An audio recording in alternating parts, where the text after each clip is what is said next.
Esaú, que obtuvo una raíz de amargura en el corazón al perder lo que era suyo por derecho, tuvo un hijo llamado Elifaz, que heredó la raíz de amargura, el odio que había en el corazón. Y Elifaz tuvo un hijo llamado Amalek, que heredó a su vez la raíz de amargura, que no solamente tenía su papá, sino que tenía su abuelo. Y la palabra Amalek significa el pueblo que se castiga y que se destruye. Dios me decía que hay muchas personas aquí que están siendo influenciadas por estas obras de la carne de Amalek. Posiblemente en tu casa hay pelea constante, hay división, como lo dice Gálatas 5:20, hay arrebatos de furia, hay ambición egoísta y hay discordias. Y si usted está viviendo eso, no va a decir amén. Pero escuche, Dios quiere ayudarlo a que usted pueda romper eso a partir de este día. No lo vas a romper nomás aquí vas a dar el indicio, pero vas a tener que enfrentar esta influencia demoníaca. Y dice la Biblia en Éxodo capítulo 17, versículo 8, Israel derrota a los amalecitas. Es decir, usted se prepara para hacerle guerra a esa influencia de problema que hay en su casa. Mientras el pueblo de Israel aún se encontraba en Refidín, los guerreros de Amalek lo atacaron. Y la palabra Refidín, que es donde estaba el pueblo de Israel, significa cama o lugar de descanso. Y eso me da a entender a mí algo, y es que Amalek, la destrucción, te ataca cuando estás en una zona de confort. Cuando dices, ya tengo trabajo, ya mis finanzas están bien, prepárate, porque viene Amalek. Porque en algún momento de pronto se te zafa un tornillo en la economía, en las finanzas, y allí, ¿cómo te colocas? Te desorbitas por completo, explotas de furia, sacas a relucir todo ese enojo porque no hay el mismo salario que hubo el mes anterior. La destrucción de Amalek aparece también ante la pereza. Y dice la Biblia en Proverbios capítulo 6, versículo 9 al 11. Perezoso, ¿hasta cuándo has de dormir? ¿Cuándo te levantarás de tu sueño? Un poco de sueño, un poco de dormitar y cruzar por un poco las manos para reposo. Así vendrá tu necesidad como caminante y tu pobreza como hombre armado. Proverbios 18:9 también nos habla del perezoso. El perezoso es tan malo como el que destruye cosas. Pero ahora viene lo bueno. ¿Cómo vencer a Amalek? Dice Éxodo capítulo 17, versículo 9. Le voy a dar 5 pasos de cómo vencer esta influencia que le pueden ayudar mucho a través de la palabra. Así que Moisés le ordenó a Josué: escoge a algunos hombres para salir a pelear contra el ejército de Amalek. Punto número 1. Amalek no se enfrenta solo. Y en este versículo aparece por primera vez en la Biblia el nombre Josué. Moisés elige a su mejor guerrero. ¿Quién era? Josué. Y aquí le digo algo: elige a alguien de autoridad en tu casa para enfrentar la destrucción que estás viviendo, iglesia. Si de pronto no hay nadie en su casa que ore o que busque a Dios, ok, reúna a su familia. Si usted vive solamente con su pareja, siéntese con esa persona y dígale: mi amor, Amalek nos está atacando. Hay que hacer algo. Y luego dice: mañana yo estaré, dice Moisés a Josué, en la cima de la colina, sosteniendo la vara de Dios en mi mano. Número 2, busca la presencia de Dios. Subir a la colina es subir a buscar la presencia de Dios. Es apartarse a solas a decirle a papá: Señor, hay un problema en mi casa. Amalek nos está atacando. Y mire, ¿qué vara usa Moisés? ¿Qué vara extiende Moisés? La misma que se convirtió en serpiente. la misma que Moisés estiró para abrir el mar Rojo en dos. Y dice el versículo 10, Josué hizo lo que Moisés le ordenó y peleó contra el ejército de Amalec. Entre tanto, Moisés, Aarón y Hur subieron a la cima de la colina cercana. Punto número 3, súper importante, pelea en unidad. Porque dice la Biblia que Moisés y Josué se unieron y también Aarón y Hur acompañaron a Moisés. Y eso me da a mí una lección, y es que no basta solamente con ir a orar. Mientras Moisés iba a orar, Josué peleaba. Es decir, vas a orar, no tienes trabajo, oro, pero no me voy a quedar encerrado esperando a que me llamen. Voy a meter hojas de vida también. Oro, pero sé que tengo que confrontar a alguien en mi casa que está haciendo las cosas mal. Oro, subo al monte y luego vengo y peleo. Pelear no es darte golpes, es confrontar la situación. Porque el diablo, iglesia, quiere dividir. Es lo único que quiere hacer. El diablo quiere que tú te separes de tu esposo. El diablo quiere acabar con tu hogar. Pero Jesucristo lo que quiere es la unidad. Que seamos uno. Lo dice Juan capítulo 17, versículo 20. Jesús dice, te pido que todos sean uno. Está orando a Dios. Así como tú y yo somos uno.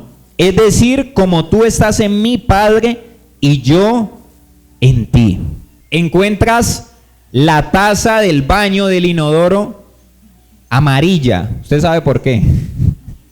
¿Quién?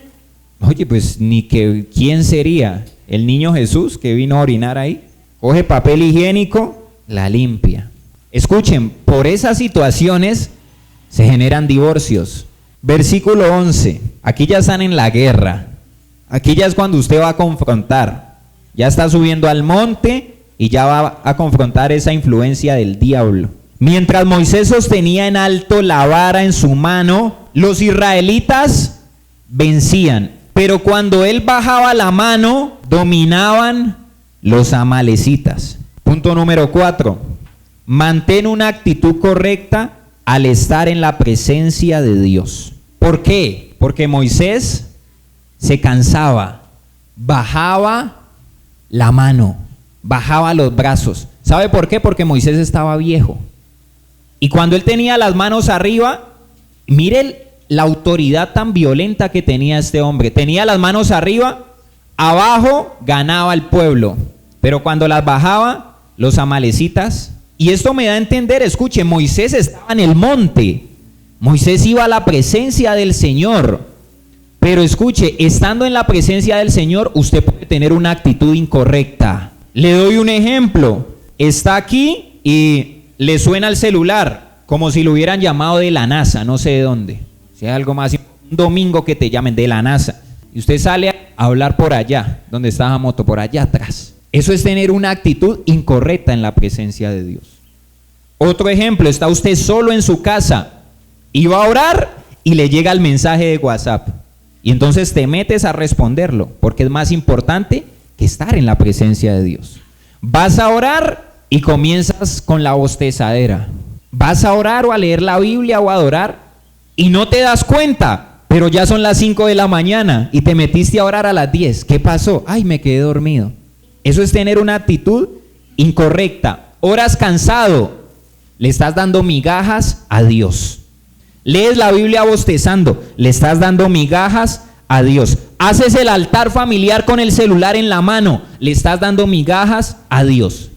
¿Cuál es tu actitud, iglesia, al estar en la presencia de Dios? Y me llama mucho la atención que en la parte de abajo, que está Josué peleando, no importaba cuán bueno fuera el señor Josué, que era joven en su momento, no importaba lo bueno que fuera, tenía que Moisés tener las manos arriba.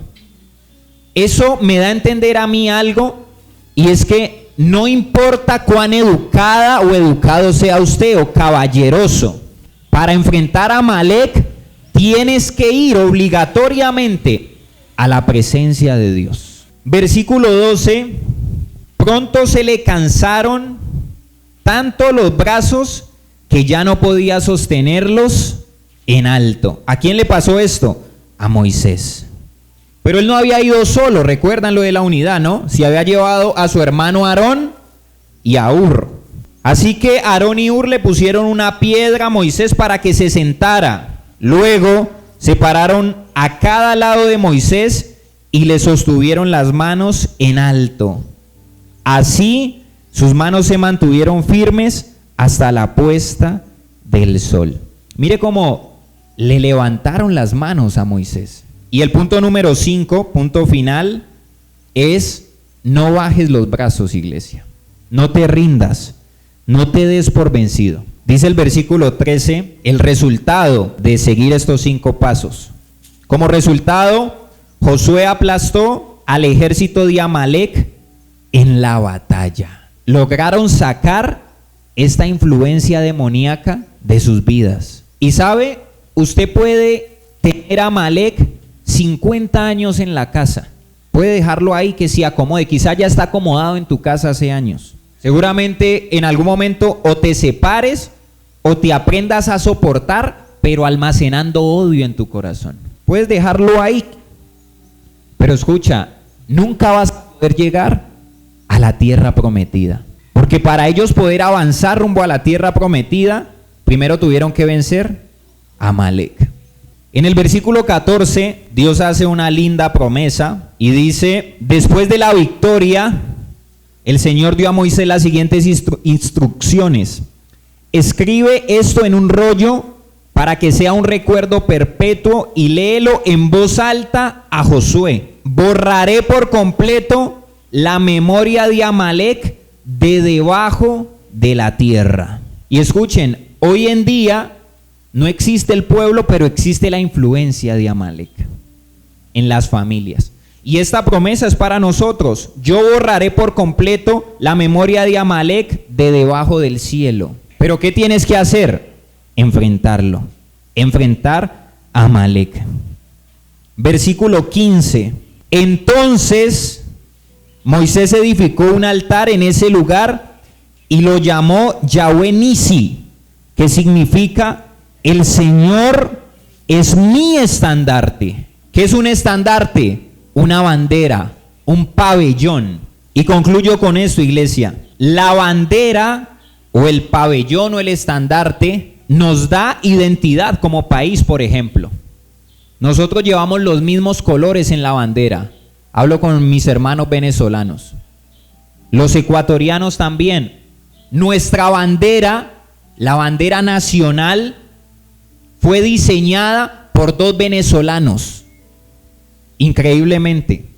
Fueron los que trazaron el amarillo que representa el oro, el azul que representa el agua o los mares y el rojo que representa la sangre derramada por todos aquellos que pelearon para que hoy en día nosotros no seamos esclavos de los españoles. Independientemente de la nacionalidad, que el Señor sea tu estandarte, que el Señor sea tu bandera, que Nisi sea tu bandera, iglesia. Amén.